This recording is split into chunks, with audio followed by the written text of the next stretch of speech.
예, 안녕하세요, 여러분. 클킴 인사드리겠습니다. 오늘은 뭐에 대해서 얘기를 하냐면, 제 구독자분이 저에게 또 질문을 주셨는데, 예, 이런 거죠. 초, 중 전문 학원인데, 중등은 거의 나가기만 한다. 들어오는 애들은 한 명도 없고 나가기만 한다. 라고 말씀을 하셨어요. 그래서 제가 이거에 대해서 한번 생각을 해 봤는데, 이게 만약에 그 학원이 초등도 뭐 들어오긴 들어오는데 좀 가물에 콩나듯 뜨문뜨문 들어오는 뭐 이런 상태인데, 중등 같은 경우는 들어오는 학생은 하나도 없고 줄곧 나가기만 한다. 만약에 이런 케이스라면 요 학원은 초등도 문제가 있는 학원인 거예요. 예, 단지 중학생은 머리가 크니까 걔네는 상황 판단이 좀 더 빠른 거죠.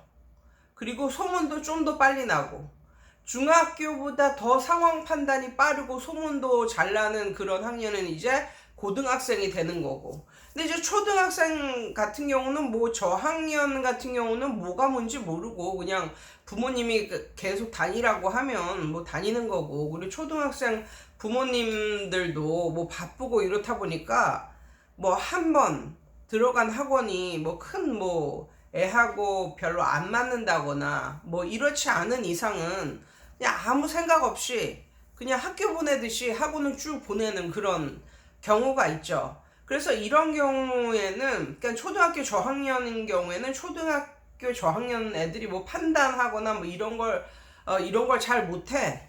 그러니까 이게 초등도 별로고 중등도 별로인 학원인데, 초등은 애들이 어리다 보니까 그 상황 판단, 이렇게 판단이 느린 거죠.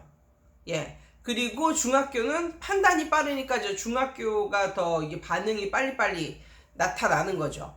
그러니까 이런 학원 같은 경우는 초등도 문제가 있고 이제 중등도 문제가 있는 학원인 거예요. 그러니까 중등만 문제가 있다라고 생각을 하시면 안 된다는 거예요. 그 원장님이. 그런데 이 분이 말하는 그대로 초등은 정말 너무너무 잘 돼. 초등은 한번 들어왔다 하면 나가질 않고 정말 수시로 또 신규 학생이 들어오고, 초등은 너무나 잘 되는데 이거에 비해서 중등은 들어오는 학생은 거의 없고 나가는 학생만 있다. 그러니까 올려 보낸 학생은 있는데 초등이 이제 중학생이 돼서 올라가면 이제 다니다가 그만둔다는 거죠. 신규는 있지도 않고 들어오지도 않고. 이런 경우에는 초등은 괜찮습니다. 초등은 괜찮아요. 근데 이제 중등에 이제 문제가 이제 생기는 거죠. 그런데 왜 문제가 생기냐면, 이 원장님이 그 프랜차이즈로 운영을 하신다고 그랬잖아요. 그런데 프랜차이즈를 저도 해봤잖아요. 그런데 여기서 문제가 뭐냐면, 프랜차이즈 회사에서는 뭐라고 하냐면 중3까지 가능하다. 그리고 어떤 곳에는 우리는 고등학교 1학년까지 가능하다. 뭐 이런 식으로 말은 해요. 말은. 그런데 왜 그게 안 되냐면 이유가 있습니다. 무슨 이유가 있냐면, 일단 문법적인 설명이 굉장히 장황합니다. 그러니까는 이 프랜차이즈 요런 이제 요런 시스템은 초등 위주이기 때문에 좀 더 자세하게 쉽게 어리고 달래듯이 애들을 가르쳐야 하니까, 이 선생님도 예쁜 선생님이 나와가지고 하루 종일 그거를 가르치는 거야. 하루 종일. 그러니까 정말 20분 이상 그걸 가르치는 거야. 근데 중등 같은 경우는 초등에서 만약에 문법을 배우는 경우는 굉장히 하루에 하나씩 배우는 이런 게 있어요. 그러니까 오늘은 명사에 대해서 배워보자. 그러면서 예쁜 선생님이 나와줘. 명사는 사물의 이름 같은 게 사물에도 이름이 있잖아. 그런 이름을 달고 나오는 애들이 명사야. 그러면서 엄청나게 자세히 설명을 하는데, 그 설명을 다 듣고 나면, 명사에 대해서 설명을 다 듣고 나면 30분이 지나가 버려. 그런데 애들은 괜찮아 해. 어차피 초등학교 애들이 이해력도 부족하고 뭐 이해력도 많지 않고 이러니까 그게 이제 가능해. 그런데 이제 중학교 애들을 놓고 그 동영상을 이제 틀어놓으면 애들은 미쳐버리는 거지. 예. 그리고 또 초등학교 애들은 이렇게 하나하나 하루에 하나 배우고 뭐 이런 게 있는 반면에 문법적인 거에서 중학교로 가면 이제 몰아서 이제 배우는 그런 게 이제 등장하죠. 그래서 예를 들면 투부정사 명사조용법, 형용사조용법, 부사조용법.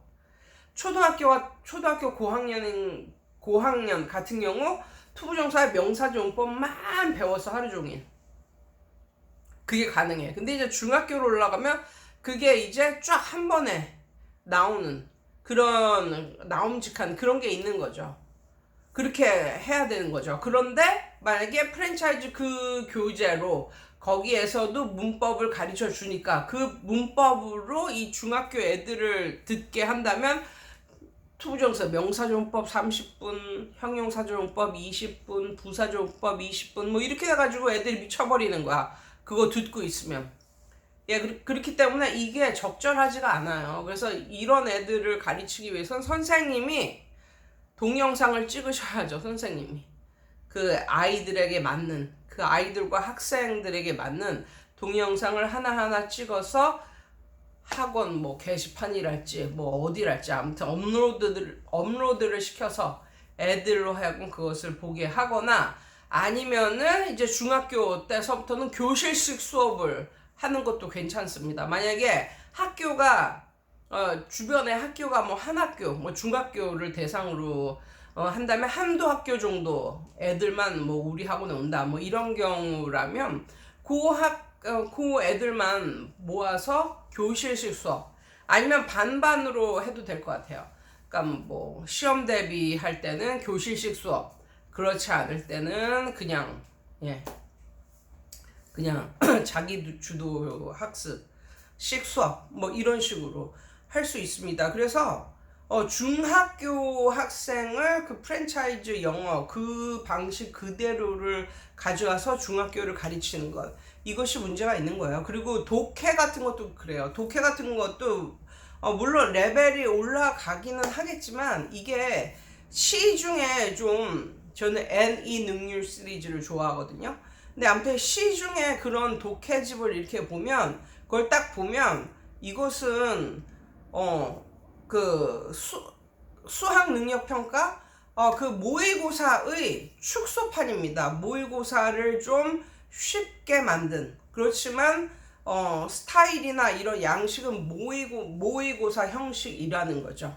그래서 모의고사의 축소판처럼 이렇게 나와요. 정말 난이도만 좀 쉬울 뿐 이렇게 시중에 그런 교재를 보면은 모의고사의 축소판이에요. 그래서 이 축소판으로 공부를 하다가 점점 올라가서 나중에는 이제 수능을 1등급을 받는 이제 그런 시스템으로 이제 갈 수 있는 거죠. 그런데 프랜차이즈 교재의 독해집은요 모의고사의 축소판이 아니에요. 그냥 뭐 난이도 이런 건 올라가기는 했지만 그냥 스토리북의 축소판이에요. 스토리북의 축소판. 예, 그래서 이게 조금 문제가 있다니까요. 그래서 가장 중요한 건 중학생이 됐다 그러면 선생님이 전적으로 그 프랜차이즈 교재를 고수하다가는 이게 답이 안 나옵니다. 답이 안 나온다는 걸 알 수가 있어요. 그리고 그 프랜차이즈 그런 회사의 운영진들도 이렇게 보면은 이렇게 뭐 1년에 한 몇 번씩 그런 운영진들이 나와서 뭐 이런 걸 설명을 해 주는 시간이 있었었는데 너무 웃겼던 게 고등학교 모의고사 듣기 평가 문제를 틀어주면서 이거에 대해서 답을 맞춰보라고 그러더라고요. 그래서 제가 당연히 답을 맞췄죠. 그랬더니 엄청 영어를 잘한다고 막 박수를 쳐주는 거야. 막 박수를 쳐주는 거야. 그래서 그때 제가 깨달았습니다. 뭐라고 깨달았냐면 이 운영진들 이 사람들의 수준이 이 정도구나. 이 사람들은 좀 지금 뭐를 모르는구나. 지금 이 영어 그 선생님들이 영어 선생님들의 수준을 못 따라오는구나. 이 사람들은 정말 초등 중심으로밖에 생각을 못 하는구나.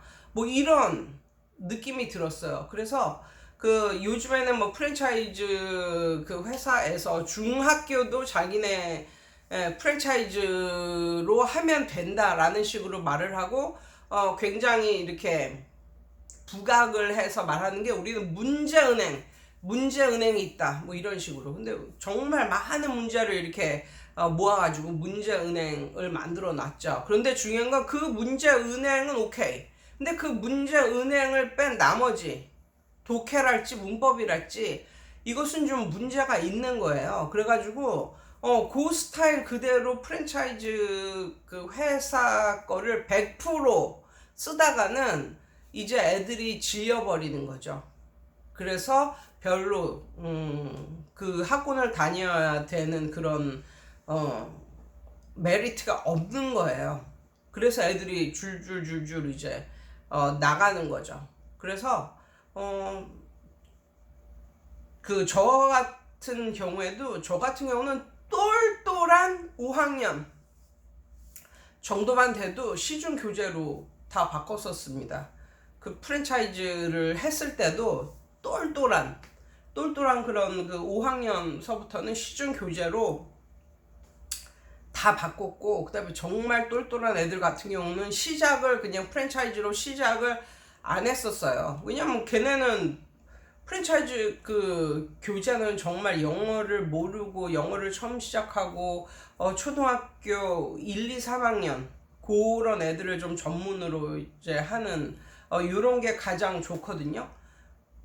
예, 그래서 선생님이 학생에 대해서 빨리 간파를 하셔서 좀 뭐 수준이 좀 낮거나 좀 얘는 계속 반복이 필요하다고 생각되는 그런 아이들은 이 프랜차이즈 교재를 굉장히 좋아합니다. 그리고 할 것도 굉장히 많고 그렇지만, 수준이 높고 이제 그런 애들은 이 프랜차이즈 교재가 따분할 수가 있어요. 그래가지고 걔네를 빨리 파악을 하셔서, 어떤 애는 선생님이 지금 프랜차이즈 그 학원을 하고 있더라도 얘는 프랜차이즈로 할 애, 그 다음에 얘는 시중 교재로 할 애, 이것을 빨리 좀 그 선별할 수 있어야 되고, 그 다음에 두 번째 문법 같은 경우는 그 선생님이 가르치는 그 애들 수준에 맞게 선생님이 만들어 놔야 된다.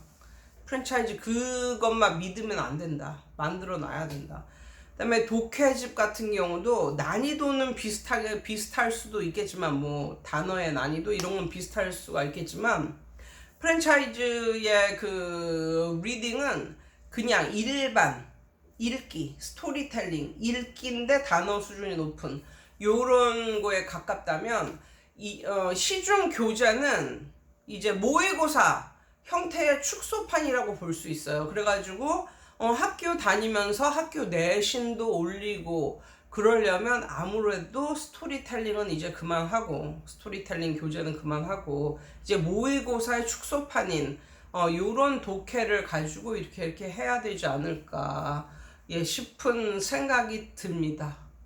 예, 아무튼 그래서 오늘은 요 정도로 제가 설명을 해 드릴 수가 있을 것 같아요. 그래서 그리고 또 그 가장 큰 문제 같은 경우는, 그 중학교 학생들은 그 시험 대비 기간이 있어요. 그 시험 대비 기간에는 엄마들이 애들을 동네 학원에, 큰 학원도 아니고 동네 학원에 보내는 이유는 하나예요. 그냥 학교에서 내신 잘 받았으면 좋겠다. 그러니까 얘는 뭐 선행학습 뭐 이것보다도 그냥 내신조차도 100% 소화를 할 수 없는 이런 애다 보니까 이제 동네 학원을 이제 보내는 뭐 요런 건데, 그러면 이제 내신 기간에는 또 똘똘한 애들은 2주 정도면은 이제 학교 내신을 준비를 할 수 있는데, 그렇지 않은 애들 같은 경우는 한 달도 걸리는 애들이 있다는 거죠.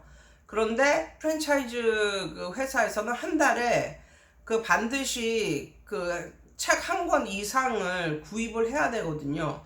그러다 보니까 시험 대비를 하는 그 기간에는 이 원장이 사다 놓기는 한데 이게 쌓이는 거야. 왜냐면 그걸 사용하는 것이 아니라 그냥 일반 시험 대비서로 쓰니까, 사용을 하니까. 그래서 중학교에서부터는 좀 문제가 좀 드러나게 됩니다. 그런데 프랜차이즈 회사에서는 그런 것을 알면서도 반드시 한 건 이상은 주문을 하게 그렇게 하고, 그리고 뭐 이렇게 초짜 선생님들 뭐 이런 선생님들도 좀 많으시니까 우리 프랜차이즈 교재만으로도 중3까지는 커버가 된다, 이런 식으로 계속 설득을 하시는데 저는 그거는 아닌 것 같은 그런 생각이 듭니다.